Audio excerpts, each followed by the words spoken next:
Hello everyone, this is Shivani Singh from Sanskar Global School.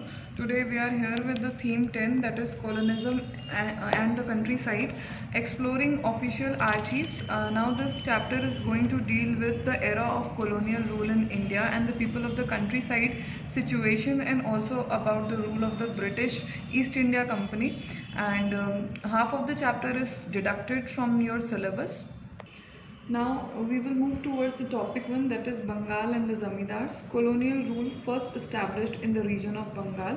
Now we will see about the auction in the Burdwan. Took place in the year 1797, and there were a number of mahals, estates. They were held by Rajas, and Burdwan were being sold. There was a Permanent Settlement Act that had come into operation in 1793. East India Company fixed revenue taxes on the Zamindars, but Zamindars failed to pay high taxes. Then the Bengal was sold to the highest bidder. The problem of unpaid revenue we are going to discuss. Over 75% Zamindar changes their settlement. Now we will see that in the year 1970s, the rural economy in Bengal was in crisis. After a prolonged settlement was made with Rajas and Talukdars of Bengal, the permanent settlement was made. Now we will see who was a Zamindar. He was not a landowner in the village but a revenue collector in the state. Zamindar expected to pay the tax to the company regularly. If he fails, his estate could be auctioned. Discuss the topic, the rise of the Jotedars. Jotedars in Francis Buchanan's survey of Dinapur district in North Bengal had a class of rich peasants who were known as Jotedars. This is important for your MCQs. In early 19th century, they acquired vast land, about thousands of acres, and they controlled local trade as well as money lendings of agricultural control. Now within the village, powerful Jotedar was more powerful than Zamindar. Sometimes Jotedar purchased the land of Zamindar in the auction by the Britishers. Now we will discuss about the fifth report. The date of submission of the detailed report to the British Parliament was in the year 1813. This report considered as the fifth report. Company established its rule in Bengal in 17.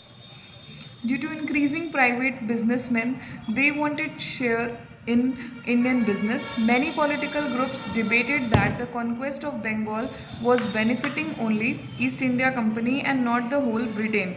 The company was compelled to produce regular reports on the Indian administration to the British Parliament. The fifth report used as the basis of intense parliamentary debate on the nature of the East India Company rule in India. The next topic that we are going to discuss is the Santals. Pioneer settlers were the Santals. At the end of the year 1810, Buchanans chose Gunjura Pohar. Buchanan found evidence of the region having been transformed through proper application of human labor. He wrote about the beauty of the hills in his book Gunjuria. British invite the Santals in the jungle mahals. By 1832, a large area of land was demarcated as Damine Ko, the land of the Santals. The important date of the Santhal revolt was 1855 to 1856, and now we will discuss about the accounts of Buchanan. Buchanan was not employee of East India Company. His entire journey was borne by East India Company. His journey was not simply inspired by love of landscape and ambitious to find the unknown. He moved everywhere with a large army. As the company had strengthened its power and developed its trade, then it engrossed and sent to the quest of those natural resources. Buchanan was an individual rich with extraordinary observing power. His estimation was determined on modern Western ideology. He was definitely critical of the way the forest dwellers' lifestyle. He felt that forest had to be changed into agricultural land. Thank you.